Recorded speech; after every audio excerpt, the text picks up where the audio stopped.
Bulletproof Radio, a state of high performance. Hey, it's Dave Asprey with Bulletproof Radio.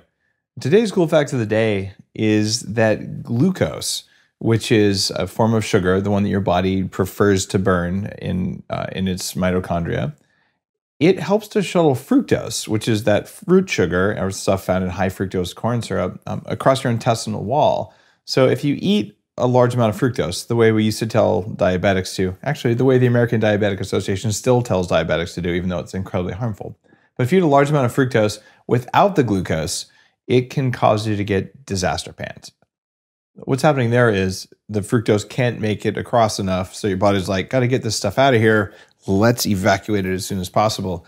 So that said, why would you want to put a lot of fructose in your body anyway, given that fructose raises your triglycerides in a very meaningful way? It contributes to fatty liver, and it's one of the strongest agents that causes advanced glycation end products, which is basically aging of the tissues where the fructose sticks to your proteins permanently and sits there and makes free radicals, creates oxidative stress. This is why I tell you, you know what? Fruit tastes delicious, but fruit is dessert. Fruit is not a vegetable, which is why fruit and vegetable is not a single word. So fruit is one of those things you eat sparingly, and you keep your fructose to under 25 grams, hopefully substantially under that on a daily basis. Sorry, I want fruit to be a health food too, but it isn't. It's a dessert. Sitting next to me today is Dr. Mark Atkinson, the Bulletproof Medical Director and leader of Bulletproof Coaching. We have a training program that you may not have heard about yet. We're training hundreds of people right now on how to be bulletproof coaches, so they can go out and coach people like executives or people in other walks of life in how to become more bulletproof. How do you do the right things? The right things from a personal growth perspective, from a nutritional perspective, just from a performance perspective. And then how do you stop doing the wrong things that make you weak? And how do you round all that stuff out with the right kind of software programming? So this isn't a nutritional certification. It's very far from that. It's a human performance initiative. And so far, the feedback has been profound from the first wave of people going through the training. And I'd love it if you had the opportunity to come and check out the training as well. BulletproofTrainingInstitute.com. And you'll get to know Dr. Mark in today's episode. There's been probably 6 or so other episodes of Bulletproof Radio where Mark and I just answer your questions. We sit here and before the show, we go through all the social media posts and all the other ways that people submit questions that they'd like to hear us ask on Bulletproof Radio. And then we pick some really, really good ones and then we answer them here.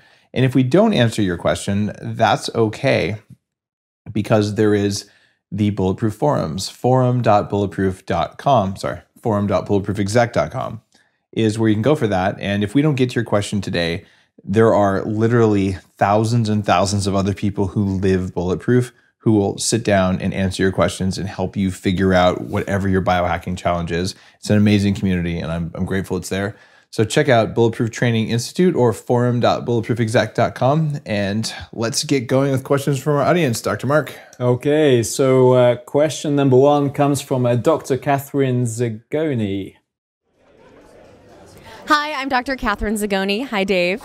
We're so excited to be here, and my question for you is, if it were your last day on Earth, what would you eat? Wow. You know, I think there's a sizable number of people who would think about this and be like, Girl Scout cookies and Skittles and stuff like that. Like, you know, they're Oreos or something. But I don't think that's what I would do. I would probably eat some grass-fed rack of lamb. I'm a huge fan of that. This stuff is so good. There would definitely be bulletproof coffee, very, very dark chocolate, because I really like those things.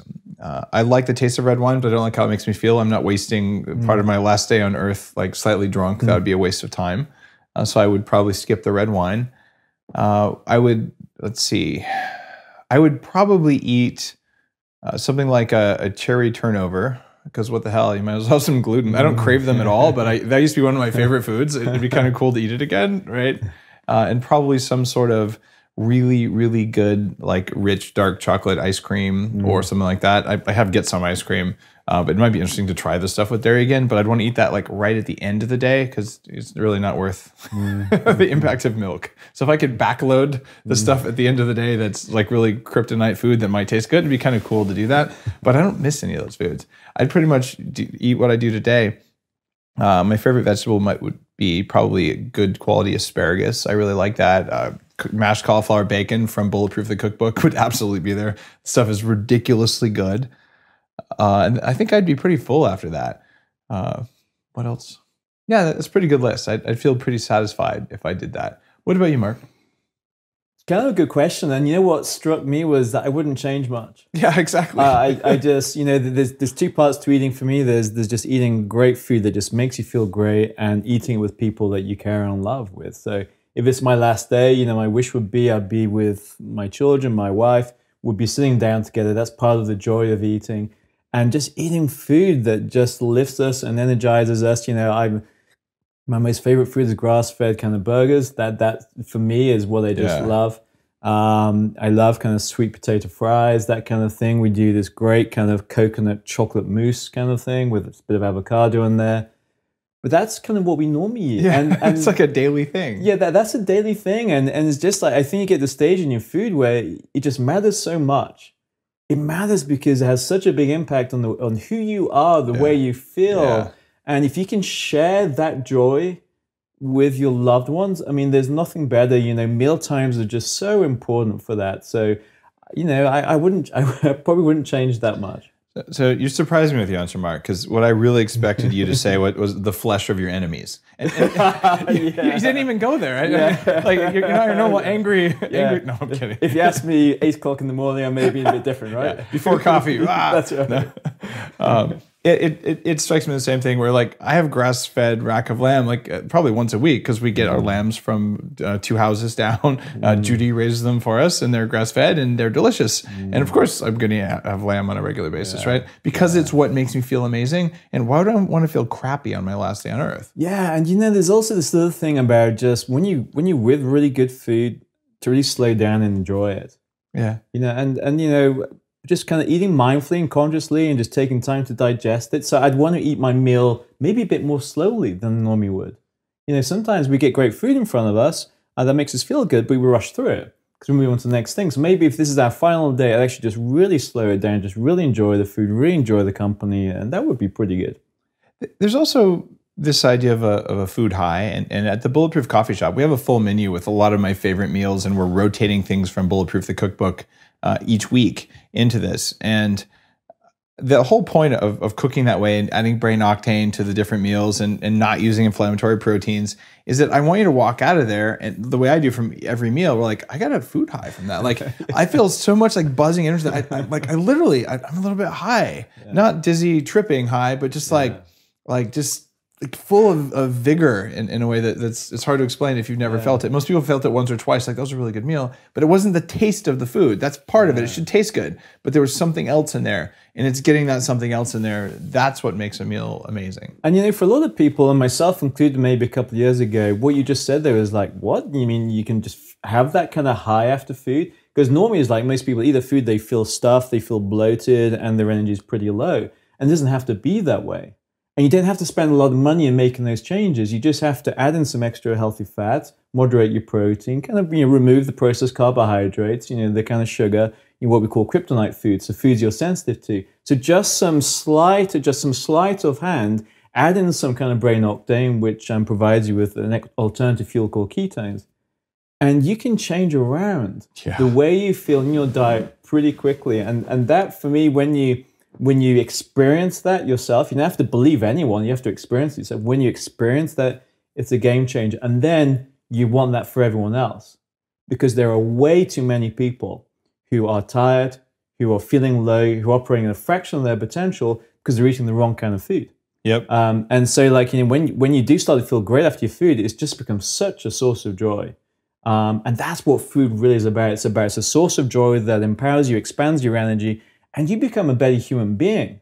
Like when I'm fueled and I'm energized by me, I'm a better person. I'm more effective at work. I'm a better husband, I'm a better dad, all that kind of stuff. So, it kind of sounds sometimes trivial, but it's core. It's core to who we are. It is. In fact, our next question from Sharon is really tied in with what we're talking about. Yeah, so Sharon, age 37. Hi, Dave. I discovered your show about 3 weeks ago, and I'm catching up quickly on all of your previous episodes. Love your work. Could you please do a video, on what you eat in a day, and perhaps more importantly, what Dr. Lana, your wife, eats in a day, if that differs to you? Yeah, it's on the same thing. So I hear you. We should do a video like that. Like I think there's a video of our refrigerator a while back, and there were a bunch of celebrities that were doing different refrigerators. And ours was boring. It was like butter, meat, and then like 3 shelves of vegetables. Like kind of like my plate. It's covered in vegetables. It's got some meat, and it's got a few other things on it, but it's mostly that. And I do bulletproof coffee in the morning, every morning. Many days with collagen, some days without. Lana does a smaller amount of bulletproof coffee. She's smaller than I am. She's in her mid-40s, and she has more protein than I do in the morning. So quite often she'll have grass-fed sausage from a cow that ate grass that grew actually in our front yard. We have a local farmer who comes and cuts the grass in the front of the property and then uses it for his cows, and then we get one of the cows. And so she'll do that, sometimes duck eggs or regular pastured eggs. We're very fortunate, both of those, like they're in abundance around us because we live on a 32-acre farm surrounded by other farms. So our food supply is very local and very affordable too. But you can still do that. So a little bit more protein in the morning, as is common for women. And I write about this in the Bulletproof Diet. If you haven't had a chance to read it, Sharon, the Bulletproof Diet really goes into this in pretty good detail. And then the other thing is, if you go to Bulletproof the Cookbook, the new book that I just did, this book, it came out even better than I hoped. Like the photography is amazing, but there's 125 meals in it. That's basically 6 months of meals. This is what I eat, like exactly what's in that book. And I don't always make duck confit. There's some special, maybe more fancy things in there. But the prototypical lunch or dinner is one of 2 things. It is a salad made very finely chopped or shredded, almost like slaw style. Tons of vegetables, not much, if any, lettuce, because lettuce is kind of a waste of space. Like you don't really get very many nutrients from lettuce. It's mostly water. And so we'll make the salad, and then we do something exactly out of the Bulletproof Coffee Shop. It's called the salad undressing. And you actually blend avocado, brain octane, olive oil, salt, spices, and some of whatever's in the salad. You just blend it up until you have this like mushy, creamy green dressing. Pour it up back on the salad, and you're like, oh, I'm so happy. So you do that and a little bit of grass-fed meat or fish. Fish that eat grass are really fancy if you can find them, by the way. And then we, for dinner or the other meal, is oftentimes a soup. And then you steam a bunch of veggies, or you cook them in a little bit of water. And then you throw some of the veggies with butter, brain octane, salt, spices in the blender, blend them up, dump them back over the rest of the vegetables, and now you have like a creamy, delicious, filling soup. You add collagen protein to it, you add grass-fed meat, you add a little bit of bacon, chopped avocado, olives, whatever you like. That's pretty much it. Meat is a moderate amount of the calories from the meal. Fat is most of the calories, and vegetables is most of the mass. So you just repeat that cycle over and over and over. Lana eats more carbs than I do because she's a woman, and oftentimes women just sleep better with more carbs. So for our evening meal, we're very likely to have butternut squash, sweet potatoes, or white rice, or potentially something called mochi, which is like pounded Japanese rice, which is a little bit more like bread. We pretty much rinse and repeat that model quite a lot. If we're going to have dessert, we have blueberries that we froze at the height of the season, which is kind of cool since they also grow in the backyard. And those are really delicious. Frozen berries this time of year are usually very low quality, and they can actually make you not feel so good, especially like the bulk market kind of berries. I've had so many batches of moldy berries that I quit buying them. If you don't get them at the height of the season where they're very, very fresh, there's a lot of problems with them. And the Chinese like vegetables and berries, we avoid those pretty religiously. Yeah, just on the berries side, one thing you have to watch with frozen berries is the quality tends to be pretty low, and also the kind of level of pesticides is really high as well. So sometimes you can think you're doing yourself a favor by maybe having a smoothie with loads of berries inside of it, but actually you're getting this kind of moldy pesticide high dose, and it's not so good. You can't really see the molded berries, but like I've gone to, I won't name them to call them out, but one of the very large wholesaler kind of markets, and you buy these 3-pound, 5-pound bags of berries. I've never had a bag that wasn't moldy. And I'm sensitive to mold because I lived in several moldy houses, and I'm one in 4 people who's genetically susceptible to that stuff. So I can feel it when I eat it because it goes to my brain. I'm like, ugh. So I quit doing that. But when I eat berries that are fresh or berries that are frozen during the on season, I'm totally good to go. Like they're fine. They're really good for you. So quality really matters when you're going to be doing stuff like that. Same thing goes with sweet potatoes. You get the kind of mangy looking sweet potato. You should expect to feel like crap if you eat that thing. They should look good. And when you peel it, if it's all black and weird underneath it, actually don't just cut out the black spots. Probably just toss it. You'll be all right. And you can do this thing, and I'm sure you may got the same thing, Dave, where when you're shopping, just take a moment to be present to the vegetables or fruit you're about to buy. Take a moment to really look at it. And look at, is there any sign of mold? Is it soft? Do you energetically get, does it expand your energy? Sometimes you look at some vegetables and like your energy just, shifts down a couple of gears. So really when you purchase it, you can think, wow, I'm doing great. I'm eating all these vegetables and some fruit and that's all great. And that can be good. But I think there's a whole nother level where you pay real attention to kind of quality and, of course, cooking methods and all the things you talk about in your cookbook. It's funny, animals will do this. You give them a pile of genetically modified corn and a pile of non-genetically modified corn. Like 9 out of 10 times they'll walk up, they'll look at both, and they'll eat the fresh stuff. They just know. And we just know too, but we tell ourselves, shut up. That's not how it is. And you can see this with like a 1 or a 2-year-old, probably up till maybe even 3 or 4. I used to do this with my kids. We'd cook some vegetables that maybe were a little off. And then you put it in front of them, they're like, I don't want to eat that. And you go, no, really, you have to eat your vegetables. And then they eat it. And then they're like, I got hives. Babies respond in all sorts of weird ways. But you see it behaviorally. And you're like, you know what? I'm not feeling very good after that meal either. Like those actually weren't fresh vegetables. Right. And so they sense it and then they'll still eat it. But if you tell them like, don't trust your senses, what it comes down to is if you pick up a piece of food and you're like, I really don't want that. Just, okay, don't eat it. Like it doesn't make you a good person to eat stuff you don't want to eat. It's okay. Yeah. Cool. Okay, next question. Francis, 52. I suffer periodically from depression and low mood. I was on SSRIs, a type of antidepressant, for 6 months, but wasn't convinced they helped. Do you have any advice? This is a tough one. If they didn't help, you need to talk to the doctor who gave them to you and say they didn't help. And it turns out there's probably 6 different types of depression. And Dr. Amen has done some wonderful writing about this kind of problem. Daniel Amen from Change Your Brain, Change Your Life, who runs the Amen Clinics. He's been on Bulletproof Radio a couple of times, spoke at the Bulletproof Conference, and was in Moldy, the documentary. But I would say if it's not helping, one of 2 things is going to be going on. One, it may not be helping. The other one is you may not know whether it's helping. So what you have to do is you have to talk to your best friends or your spouse or your family and people who know you really well and ask if it really helped, because you may not have the self-awareness to know that they helped. But if no one else can tell that they helped and you don't think they helped, they probably didn't. And you should tell your doctor, I want to titrate off these things. I want to try something else. And that something else may be different meal, different nutritional supplements. And you might want to talk with a functional medicine specialist and certainly do a neurotransmitter test and see if you need to boost your acetylcholine or your dopamine or you're low on norepinephrine or something like that. Those are relatively easy to fix, to be honest. For some people, it's as simple as taking some tyrosine or some thyroid hormone in the morning, and all of a sudden they're like, holy crap, I got my life back. And that was it.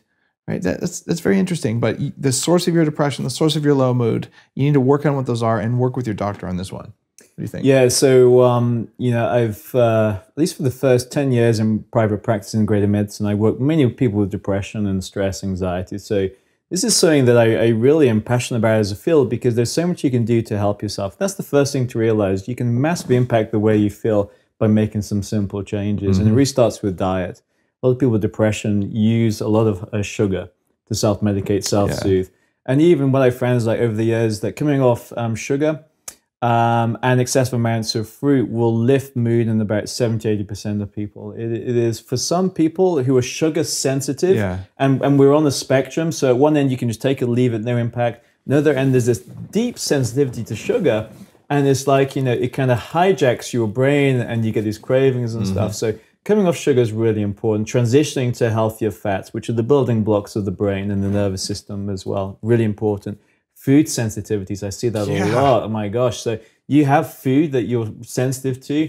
Number 1 way, or number 2 ways it shows up is low energy and low mood as well. So you want to kind of look at your diet. We talked in previous podcasts about food intolerance testing. That could potentially be an option for you as well.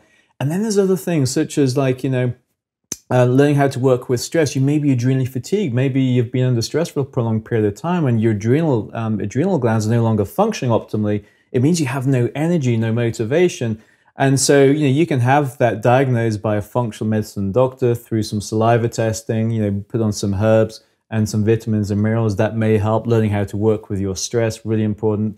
It could also be is like, sometimes depression is relating to the kind of way we live our life. And so, I don't know about you, Dave, but if I was stripped away of things that I'm passionate about and I no longer looked to the week ahead and I wasn't excited by that, and I felt I wasn't being challenged and there was very little meaning and purpose, then, I could easily tip back into depression. So we are creatures that need meaning and purpose. We need to be stretched in challenges. And so finding work or hobbies or meaning in your life is really important. That's hard to do when you're tired. So what I tend to find with people with depression is focus on the physical things first.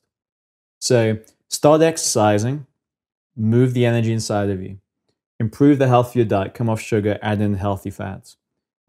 Take some basic nutritional supplements, and you'll see the list on the bulletproofexec.com. Especially krill oil for this. Particularly krill oil, and we know EPA, particularly, which is a component of omega-3 fatty acids, particularly important for people with depression as well. Start with the physical first. Attend to your sleep. A lot of people with depression sleep too much. And so if you go into the bad habit of sleeping too much, so that looks like 9-10 hours, wow, it's like, you got to, what I'd recommend to you is you have 8 hours maximum, you set your alarm, and you won't want to get up, but you get up and you start retraining your brain to sleep the right amount. And light exposure, bright lights in the morning, super important, and no bright lights at night. That alone can fix depression and low mood. Yeah. Stay away from, kind of TV that is, uninteresting, overstimulating TV. Don't listen to podcasts. Don't listen to podcasts, whatever you do. And, kind of keep good company as well. And, if you're in a life situation that's very stressful and putting you under a lot of pressure, then you're going to have to make changes around that. But start with the physical, because that's the most easy thing to influence. Learn how to work with the emotions and the stress. We covered that in other podcasts as well. Definitely work with a skilled therapist, but maybe not a therapist. There's a role for psychological therapy, a hugely important role. But sometimes when depression is biological, you can be talking to the cows come home about the past and your childhood and stuff like that, which may or may not be relevant. We don't know. But that may not be the answer to you. Sometimes it's about changing your biology through your diet, by taking the right supplements, engaging in meaningful work, and that can kind of lift you out of it. But we kind of wish you well with your recovery, and I hope that's of help to you. There's 2 or 3 other little nuances I'd love to add on this one. One is more sex, and that actually really can lift you out of depression. So that's worth considering. The other one is a really cool story from one of the first people who was pioneering environmental science. And this guy was taking people and putting them on, and these are people in mental institutions, and putting them on extreme diets, as in things like white rice and water, like just for 10 days, and put them in very clean rooms with no cigarette smoke. And he found one patient who, when he was exposed to cigarette smoke, thought he was Jesus Christ. Literally, like full on, padded wall kind of scenarios. But after 7-8 days on a diet without allergens, and a diet without, or an environment without physical allergens, he was like, oh, and he was completely normal. So this was a profound reaction to this. There's another guy, 20 years, huge problems, including depression and anger and irritability and skin conditions. And he ran out of aftershave and got better. Wow. It was the fragrance in his aftershave that was causing this whole life to be wrecked. So sometimes there are these triggers that you wouldn't think of. And it's your job to play hacker and just be like, how do I get control of this? Why was today an awesome day? What happened an hour, a day, 2 days, 3 days, 4 days, 5 days, a week, 10 days before I hit a low move? What could it have been? And how do I pull myself out of it really quickly when I feel it happening? How do I ask for help? Those are things that are really important. There is a cause of this happening. And now I'm going to say something that's going to piss everyone off, and it's your fault. It's your fault, not because you did anything wrong. It's your fault because you do have control of it, even if you haven't figured out the levers. So it's your job to work with your care providers to figure this out so you have control of your own biology. That's fundamental to biohacking. Yeah. All of us have control, and unfortunately, we lost the instruction manual. We weren't born with it. but we should have been, and there is control for every one of these things. So I have absolute faith that you have the ability and that we as a species have the knowledge in order to help you connect the dots so that you can completely own your mood and you can feel the way you want to feel.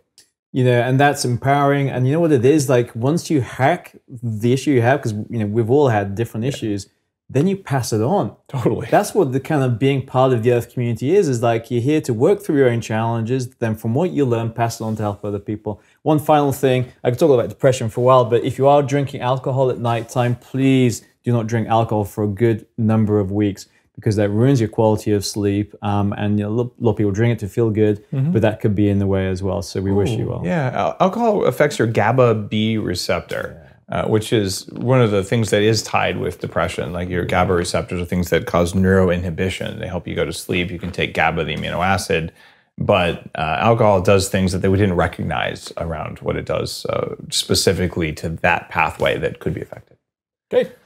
All right, let's move on. Okay, Janelle, age 28. Hi, Dave. My husband suffers from long bouts of chronic sinusitis. This last one has lasted so far about 3 months and has been characterized by sinus headaches, frontal sinus pressure, and fatigue, especially exacerbated by physical activity or working out. I already know this one. Keep going. Yeah, he had a balloon sinuplasty, so do I, 2 years ago with some great success. However, he had a bout of acute sinusitis several months ago that he just hasn't been able to completely recover from. We've tried everything we can think of: sinus rinses, antibiotics, xylitol rinses, allergy medications, natural supplements like bromelain, oregano oil, you name it, all to no avail. We both eat a paleo type of diet with some dairy and are exploring removing all dairy and eggs as potential inflammatory triggers. Is there anything else you can recommend? All right. First thing I recommend you do is you go to Moldy Movie. That's MOLDY movie.com, and you watch Moldy. And it's a documentary. I filmed it. Your husband either lives or works in a moldy environment. Based on the severity, I would guess he lives in it. Your house probably has water damage from condensation, flooding, roof leaks, or a pinhole leak in a pipe somewhere. It's probably in your bedroom. Look in your closet. And people have chronic sinusitis when it won't go away, like I did. For 15 years straight, I was on antibiotics every month for either strep throat, or after they pulled my tonsils out when I was 16, then it became chronic sinusitis, and it would never quite go away. I was literally 5 days away from having the Roto-Rooter surgery where they go in when I read a book called Sinus Survival that at least taught me how to wash my sinuses out. And one of the things you can do as a short-term thing, other than getting rid of your moldy house, and we're going to tell you how to fix that in a minute, you can do this thing. It sounds gross, but it's relatively simple. You take a bowl of hot, but not hot enough to burn you, water. You mix in a teaspoon or two of sea salt and 1 to 5 drops of Lugol's iodine. Any iodine will do, but Lugol's is best. Stir it all up. Don't use a chopstick. It'll absorb all the iodine. So you want to stir it up with a metal or a glass stirrer. Then, this is going to sound gross, but it's not that bad. Set it next to the sink, and then play Dippy Bird. Remember those Dippy Bird things where the bird would dip down and drink the water and then dip up and then dip down? If you don't remember that, bend at the waist. Do not tip your head back. You need to have your eyes looking straight at the floor, and you stick your whole face into that bowl of water. Blink your eyes 3 times. The iodine and the salt is going to sterilize around your eyes. It's going to kill all the microbes that are around your eyes. And then, this is where it sounds gross. It's not so bad. You take a deep breath. You go through the nose. Yes, you drink the water through your nose like a straw. Instead of going down your throat and making you hurl, which is what normal people would do, because you're forward so much, the water drains through your eustachian canal and you fill your mouth with water. And then when your mouth is full, you spit the water out and you do it 2 or 3 more times. You are doing way more than you could with irrigating your sinuses with a neti pot or something like that, because you have suction involved. This is an old yogic technique. I used to do that 10 times a day until I got over my sinus infections. But the root cause here, there is something going on in your environment that's triggering this. It's probably fungal, and it may not even be a bacterial infection in the sinuses. It could easily be fungal. In fact, I know several sinus specialists who just say it's always fungal when it's chronic.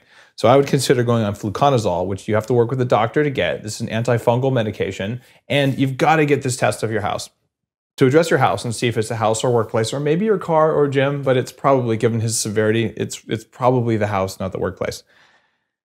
You can go to a local mold inspector, and you can say, I want to get an ERMI test. That's ERMI. If you don't have a local mold inspector, or if it's too expensive, you can get a test called MyERMI. That's MYERMI.com.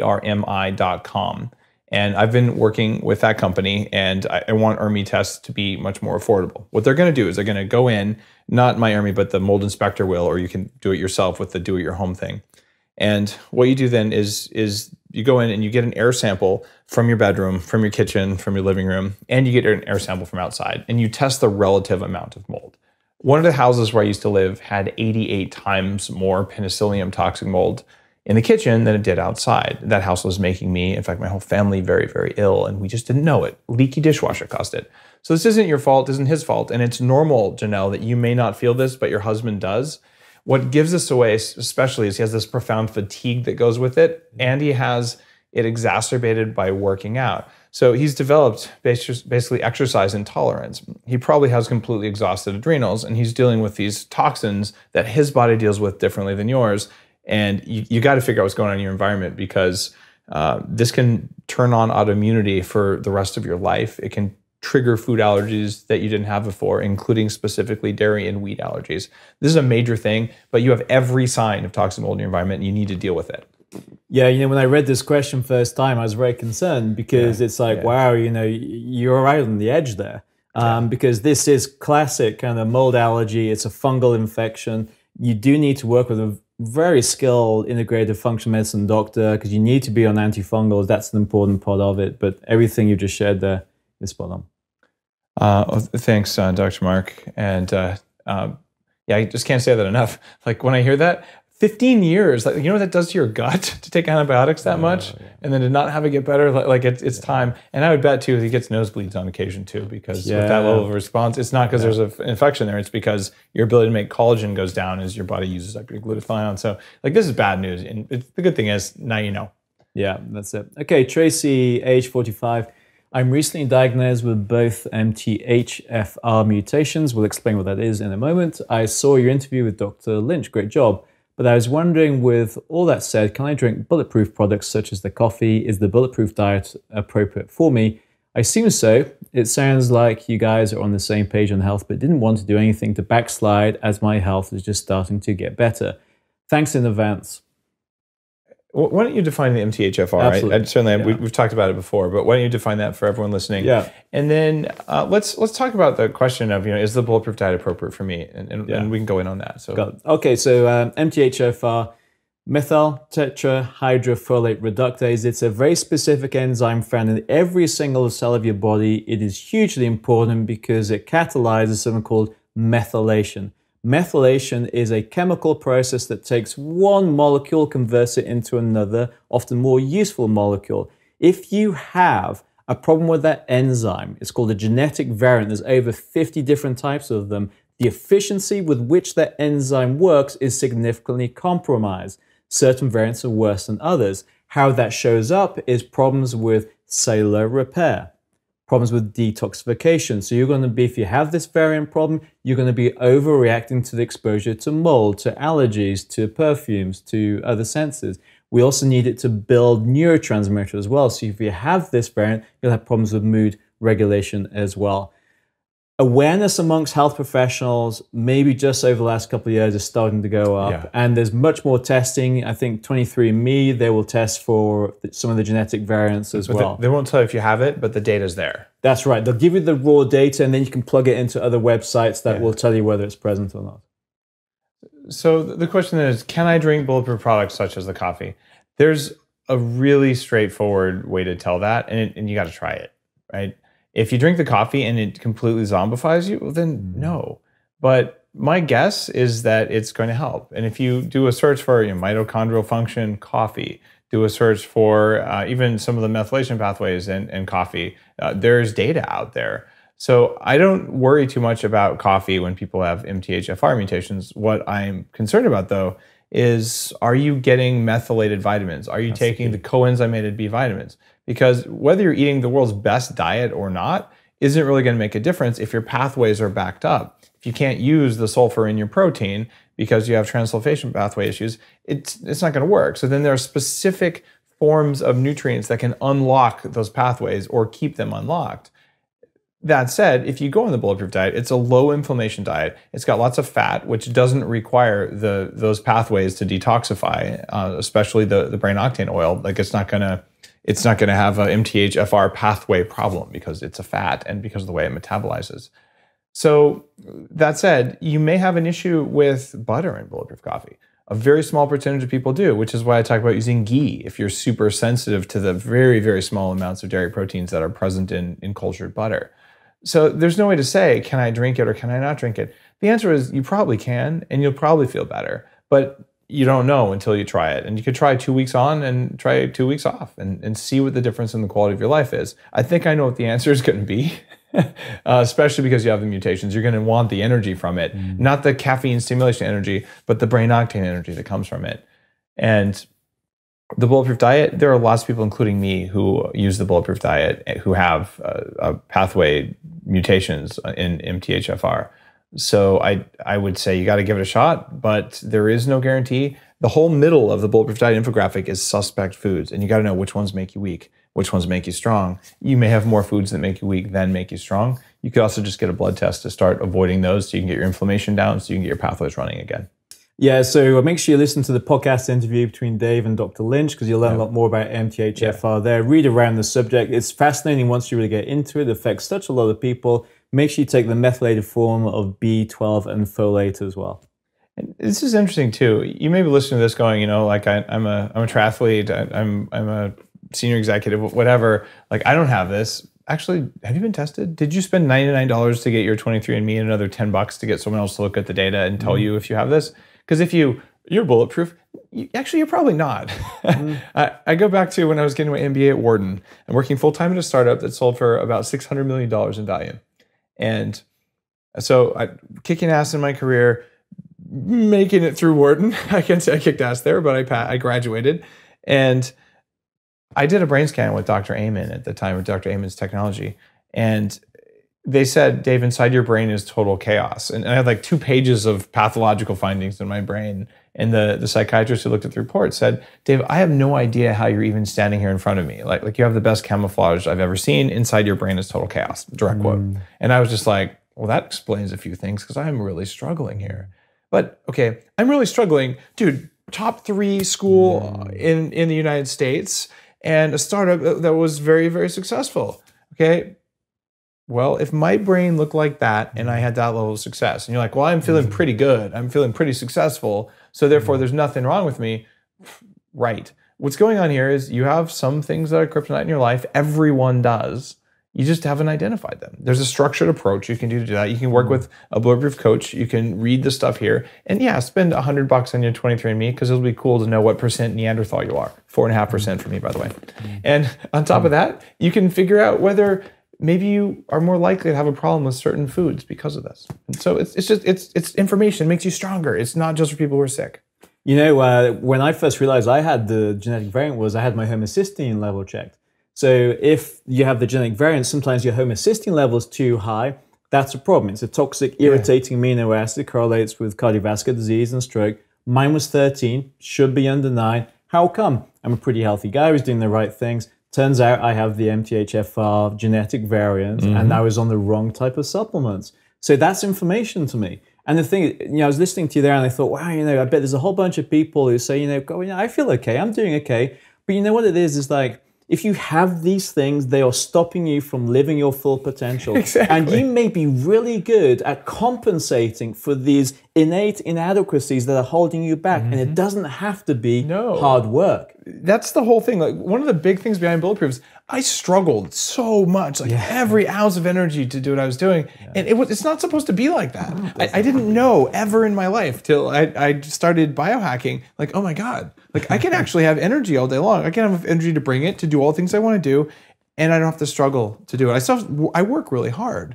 But there's a difference between struggling and barely making it and being like, you know what? I worked really hard today. I did it. And I'm satisfied, and I'm not going to just like, okay, no, I have to crash, and then you're gone. That's right. Yeah, there's none of that. I don't do that like I did. Yeah. So if you're just listening to this and thinking, you know, if you have to work really, really hard every single day, that tells me there's a whole bunch of things that are not right in your biology, your psychology, your environment. And if you pay attention to those, take time out to really think, okay, what is affecting me? How can I take charge of that? How can I influence that? Then you're going to shift into a much more healthy, sustainable way of being, where you have sustained energy. And it's just like then your passion, your energy just fuels you in what you do, but there's no negative consequence to it. Because like you can perform really well at work, but then the consequence is you have no energy left for your relationships, or for your hobbies or friends or whatever it may be. So you can have all of that if you take charge of your biology. And that's what I'm really excited about this kind of field, which is just like, listen, we need information. That's what these tests are about. It gives us more information. It empowers us to make decisions. And then you've got to hang out with other people. That's why being part of the Bulletproof community is great. Well, being a Bulletproof coach is great because you're hanging out with other people who get you, who get that you make this a priority. Because a lot of people look at this stuff and say, this is just crazy stuff. What is this all really about? But you know what? It matters because this brings out the best in people. And it does not have to be hard. Okay, I'm on my... Amen, brother. Let's do it. Okay. All right, let's move on to the last question we have today. Okay, so next question is from Lisa. She is age 48. Hi, Dave. I have 2 teenage daughters, 14 and 16. They are both athletes, basketball. Is it safe to encourage them to drink the Bulletproof coffee in the morning? Neither a fan of eggs or any other protein apart from yogurt, but they continue to eat whole wheat toast for breakfast. Or can you recommend something that I subtly suggest they do for the morning routine to keep them bulletproof like me? Thank you. I'm a big fan and thoroughly enjoying your book. Oh, thanks, Lisa. Is it safe for them to have bulletproof coffee? Yes, it's safe for teenagers to have bulletproof coffee. Coffee is an adaptogenic herb. It's it's safer than Tylenol, and it's not a drug. So people have this kind of fear of coffee in kids, almost like it's alcohol. But when you look at the effects of coffee on kids, all of the real negative ones we're talking small doses, like a normal sized cup of coffee. All of the effects of coffee like that have been talked about are from anti-coffee product companies like 100 years ago. Postum had this drink. In fact, they still make it.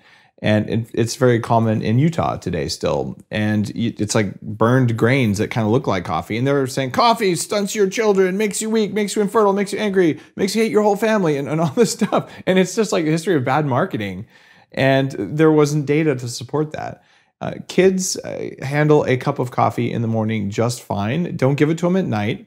And here's the reason you might want to consider doing this for some teenagers. Okay, number one, they're not eating any protein except yogurt, which is mostly sugar anyway, and probably it's low-fat yogurt if they're like most kids, and they're eating whole wheat toast for breakfast. Yikes. So they're setting themselves up to not have all the nutrients or fats or energy that their brain needs all day long. So I guarantee they go to school, and then at their 10 o'clock break, they have cinnamon rolls, candy bars, or whatever the heck else junk food their school supplies. So they're already setting themselves up for this. That also leads to behavioral disorders, and this is important, it gives them acne. Okay, we just hit on number one trigger for teenagers. Seriously, you eat that crap for breakfast, you should expect to look like a pimply teenager. You'll never get a date again, and probably your boobs will shrink. I'm just telling you, this is what happens. I'm sorry, I didn't make this up. This is true. Is this not true, Dr. Mark? Yeah, no, I'm with you on this. And it's also, I'm thinking, well, it's like you say to your kids, do you want more energy? Do you want your skin to look more beautiful? Do you want to feel good throughout the day? Well, listen, you need to change what you eat. And do you want to be fat? Do you want muffin top? Because like this is what we're talking about. Kids who eat yogurt and whole wheat toast, that's what happens. Pimples and weight gain, right? And they can say, well, I feel fine right now. I'll just exercise more. Sorry, that's not how it works. But here's what happens if you give them bulletproof coffee. Number one, it tastes really good and kids like it. My 4-year, or he's not 4 anymore, he's 6. My 6-year-old, my 8-year-old, they drink it. They started drinking it when they were 1. Little tiny cups, don't worry. I didn't like over caffeinate my kids. But the first thing that happens is stable energy, freedom from blood sugar, and they should expect their skin to look better. Like they'll glow at that age when they get this kind of fat. So it tastes good. And you want them to get protein? Here's how to get protein into kids in the morning. If they drink bulletproof coffee, you make the bulletproof coffee and then go get some upgraded collagen, and you can add a couple scoops of upgraded collagen. And they're going to get somewhere around 15 grams of collagen protein, which is entirely missing. When you're a teenager, you're still building bones and muscle. You need collagen as the foundational building block for those tissues. So they're going to have the raw materials to grow better bodies. They're going to have better looking skin. They're going to have more energy. And now I'm going to get a little bit gross here, but they'll fart less. And when you're 14, try farting in class and living that one down. How do I know? Don't ask. No, I don't know if that was enough info for you, Lisa, but that's a huge thing. So they're not going to eat eggs or anything like that. They're just going to drink a cup of coffee. You cannot taste upgraded collagen in the coffee. It goes away. It's invisible. And that's pretty cool. I would seriously consider just like, guys, for just a month, we're going to go gluten-free in our house. Exactly. And I want you to be gluten-free at school too, just for a month. Like, it's a special experiment. There's a reward at the end of it. And one of the things they're going to see is profound changes in their energy levels. And they're going to see huge changes in how their skin looks. And when you're that age, man, nothing matters more than how you look, because you're going through the stages of development where you're so interested in that. And it's all about your friends and all about you. And there's so much of just that stress and all. It'll go down. How do I know this? One of my neighbors a while back, she was 16 and had problems with biotoxin exposure, actually. And she had gained some weight and was having energy problems like this, and was going to miss a trip to Europe because she had to quit playing soccer. She had an infection in her femur, which is really, really bad news. They were getting ready to aerate her femur just to drill holes throughout it, okay? She could lose her leg, and she's 16. And so we took her off gluten and off irritating proteins like dairy protein and casein. And I said, do whatever you're doing with your doctors, but just try this. She did it for 10 days and the infection went away. And her friends were like, oh my God, your eyes are glowing. Like they literally called her out, like, why are your eyes so bright white? And she healed. She was able to go on her trip. 10 days. That's how fast a 14 and 16-year-old person can recover. One of the more touching things that actually I've come across in Bulletproof, this family like just insisted on meeting with me in Austin. They gave me a photo. I still have it somewhere. And on the back, it was like, Dave, thanks. Here's a picture of our family. And the entire family had gone Bulletproof all at once, including a couple of teenagers. And the most touching photo was of a girl. She was 14. And there's a picture of this pimply, fat kid. And then there's a picture of her 60 days later. And she's a normal body weight, clear skin, perfectly healthy girl. And I'm like, man, if someone had told me that when I was 16, I have stretch marks like all over my thighs, all over my sides. I started getting those when I was 16, right? And I've got a six-pack covered in stretch marks. Yeah, lucky me. But that's because I didn't understand all this stuff back then. But your kids may look really healthy right now, but if they're eating that way, they're not going to be able to hold on to it, and they probably don't look nearly as good as they could look. So they want to get better grades. They want to have more emotional regularity, less mood swings, better skin. And their breath won't smell as bad either. Like, all of those are true. It's a no-brainer, right? Yeah. Yeah. Okay, I think that's great. Cool. Awesome. That's it for today's episode with Dr. Mark. If you love this kind of content, let me know. I'll leave a review on iTunes. You might want to check out bulletprooftraininginstitute.com, because Dr. Mark and I are putting together, actually, so we've already put together, we are teaching this program about how you can help people with human performance. How do you make them actually feel better? How do you make them get more energy? And it's not about reversing disease. It's not about telling people how to eat. It's telling people how to, in a structured way, how to show up more in every way you can do that. Biochemically, biologically, psychologically, emotionally, physically, spiritually, all of them in a structured way. And we do that for you first, and then we teach you how to do it for other people. It will absolutely change your life. And I'm having a blast teaching this. And it's part of my core Bulletproof mission to just make everything better. Mark, thanks for showing up at Bulletproof Labs. We'll do this again soon. Sounds like a plan. Thanks for watching. Don't miss out. To keep getting great videos like this that help you kick more ass at life, subscribe to the Bulletproof YouTube channel at bulletproofexec.com/YouTube. Thanks for watching, and stay bulletproof.